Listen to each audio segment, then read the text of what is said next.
Hey there, this is Rising, and in the latest patch, the definitive best sniper in the game, which you all might agree, the LW3-Tundra, got a pretty sizable nerf to its ADS time. And after that, it no longer remains as one of the fastest quick-scoping sniper rifles in the game. This raised the concern among the entire community. What's the next best alternative to the Tundra now? And at the same time, I've been getting a ton of requests to share my thoughts on what's the new best sniper rifle in the game right now. Because what I've been seeing from the community is that the majority of the player base claims the 3-line to be the new best sniper rifle, purely based on its aim-down sight speed. But when you really want to determine what's the definitive best weapon in the game, you have to look from all the aspects instead of just looking from one singular stat. So in today's video, we'll be going deep into every single important stat for all the sniper rifles that are potential alternatives to the Post-Nerf LW3-Tundra. We'll be building up all the stats step by step, compare among all the available options, and towards the end, we'll determine what could potentially be the best replacement for the Tundra. And since the objective of this video is to find an alternative rather than a gun guide, I'll be selecting guns that perform the same role as that of the Tundra, meaning I'll only consider rifles which are bolt action and has the exact same lethal zones as the Tundra, which means they can one-shot anywhere on the body, excluding the legs, at least till 60 meters. Because that's the maximum line of sight that you'll find in the vast majority of 5v5 maps in this game. And this is the reason why I won't be including the Rytec, not because it's semi-auto, but because of the fact that it starts to lose its lethal zones beyond 40 meters.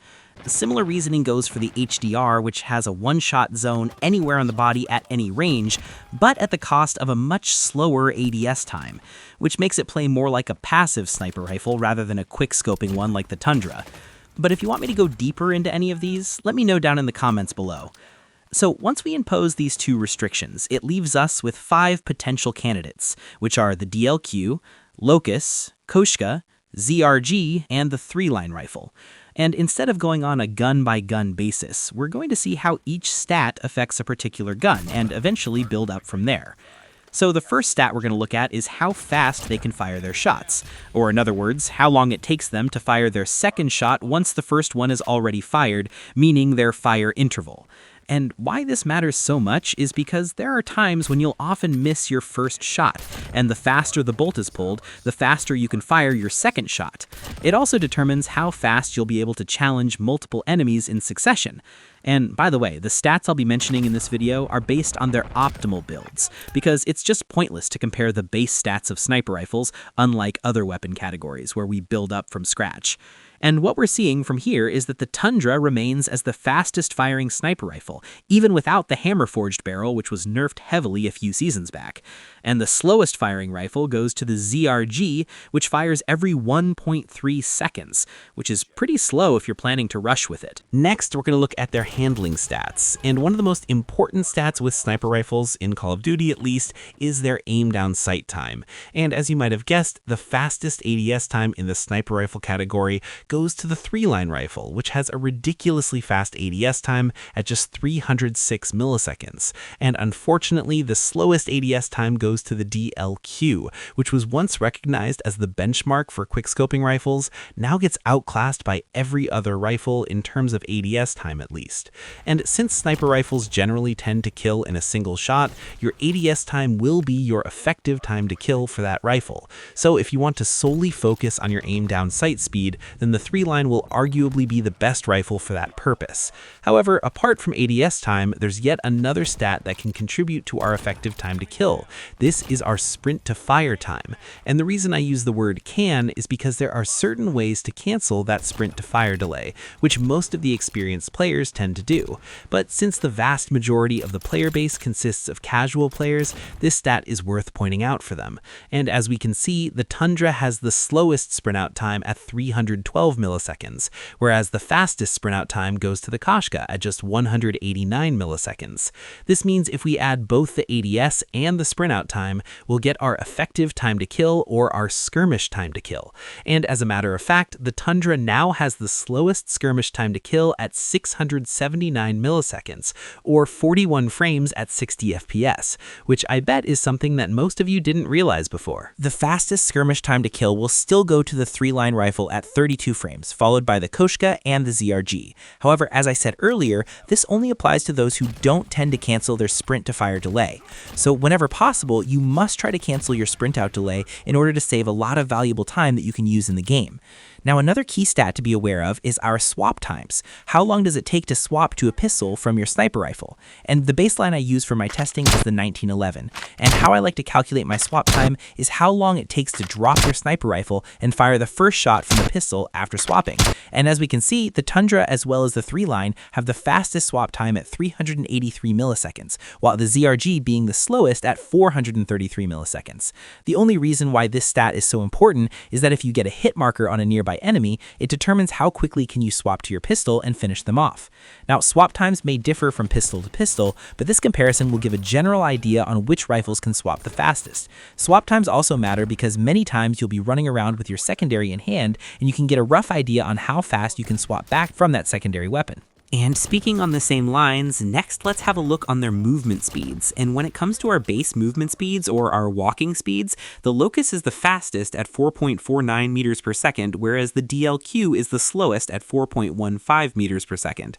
However, what is more important is our sprint speeds, and this is where the 3-line rifle takes a big hit as it features the slowest sprint speed at 5.34 meters per second. The fastest is still going to be the Locus at 5.84 meters per second, followed by the ZRG and the Koshka. Even though aim walking speeds don't matter with sniper rifles, I'll still just point it out that the Locus has the fastest strafe speed, and the slowest again goes to the 3-line.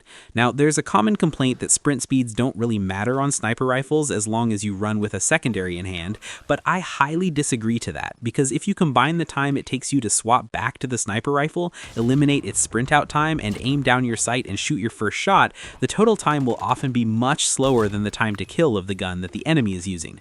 So unless you're really in a panic situation, it's never recommended to swap to your pistol unless, of course, you confidently know the real-time position of the enemy. So for a quick scoping playstyle, the 3-line will still be the best, but if you want to rush around, it turns out to be the worst out of all the other quick scoping rifles. Now, another very important stat to consider for sniper rifles is their flinch, and unlike assault rifles or SMGs where flinch is fairly minimal, flinch on sniper rifles can make or break the gun. And as we can see here, the best flinch among all of these go to the 3-line rifle at an in-game value of 2.55, followed by the Tundra at value of 3, and the worst sniper that comes to flinch resistance is the DLQ. Now, the best way to reduce your flinch is by using the toughness perk, which is actually recommended, especially with sniper rifles at least, since the meta is primarily dominated with higher bullet impact weapons. Next, let us talk about idle sway, since this is quite important when we talk about sniper rifles. This is how much your sight is going to be moving around when you aim down your sight. And the first value to consider is your idle sway delay or your steady aim count. This is the delay after you aim down your sight, there's no idle sway. You're going to be dead center on your screen, whereas after that delay, this is where the idle sway starts to kick in. And as we can see here, the Tundra as well as the 3-line has the best steady aim delay at 2.5 seconds, followed by the Locus and the ZRG. And unfortunately, the Koshka features the worst delay at just 500 milliseconds. This delay is just practically negligible, and you really don't want to be holding lines of sight all that often with this gun. Now, for the actual sway of the sniper rifles, there's unfortunately nothing in the game that can actively quantify it. So for my testing purpose, I set up a reference target in the firing range at 40 meters and see how far are the reticles drifting apart from the center of the target. And based on this testing, we can see that the DLQ and the Locus feature the maximum sway from the center dot, whereas the minimum sway is of the Tundra as well as of the 3-line rifle. And since both of them also have the longest steady aim count, they are perfect if you want to use them for holding lanes and playing head glitches. Now we're almost at the end of our stats, and next, let's have a look on their magazine sizes. And the DLQ as well as the Locus feature the highest mag size at 8 rounds, whereas the ZRG, Tundra, and the 3-line have the lowest size at just 5 rounds. However, when we consider their reload times, the 3-line actually has the fastest reload time at 1.47 seconds, followed by the DLQ and the Locus. But unfortunately, the Tundra has the slowest reload time at 2.31 seconds, on top of having just 5 rounds in its mag, which is quite painful at times. And for our final important stat, we have their material penetration. And the way I like to quantify it for sniper rifles is that through what thickness they can retain their base one-shot kill zones, which are the head, torso, and the arms. And as we can see, all of them can achieve a one-shot through thick cover except the 3-line rifle, which can get that one-shot potential only till through medium cover. And this is actually a pretty big deal, as there will be times when you exactly know the enemy's position behind some thick cover, but you won't be able to kill them in one shot if you're using the 3-line. And this is why the pros don't prefer the 3-line, as they all strictly follow their lineups and often try to anticipate the enemy's movement through cover. So the 3-line is pretty bad in this regard. And there you have it. That's finally going to cover every single important stat that you need to know for all the sniper rifle candidates that can rival the Tundra. And now's the time to bring every single stat together so that we can give our final scores to each one of them. And I used a simple formula to give scores to every sniper for every individual stat based on how they compete against the others. And as a moment of truth, as per our ratings, the Locust surprisingly comes on the top with a score of 10.05 out of 11.167.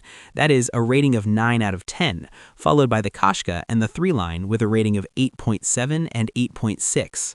The Tundra unfortunately comes at the 5th place, while the DLQ being at the last place. There's one last stat that I couldn't test today, and this is the blank scope accuracy, which means how tighter your spread becomes when you gradually aim down your sight. But the definitive best sniper for that is going to be the Kashka, which means its score will rise up a little bit if we include that as well. And there you go. We have finally broken down all of the sniper rifles based on their individual aspects, and we've also given them unbiased ratings purely based on their raw stats. Now, of course, I haven't considered things like their ADS animations or their sight pictures, which can vary from blueprint to blueprint. This breakdown was solely based on raw stats and not the quote-unquote feel or satisfaction that you get from them. So if you ask me what's the best alternative to the Tundra, I'd be going with either the Locust or the Koshta, and not just the 3-line rifle. But again, it's up to you which one you're more comfortable with, because after all, it requires your commitment and time to master any weapon you say. But with that, I'm curious to know from you guys which one you think the best sniper is. First off, do you think that the Tundra is still usable in the current state of the game, or you've transitioned to something else after it got hit by its nerf? Let me know all those thoughts in the comments down below. The new season is right around the corner, and from the next video onwards, I'll be diving into the guns that got adjusted in the recent patch, so let me know what you want me to cover next. If you want builds for all the weapons, then join my Discord server. And if you want to support me, then feel free to become a channel member and gain exclusive perks at a very cheap rate. And as always, if you're new around here, make sure to subscribe to see future content, and leave a like on this video.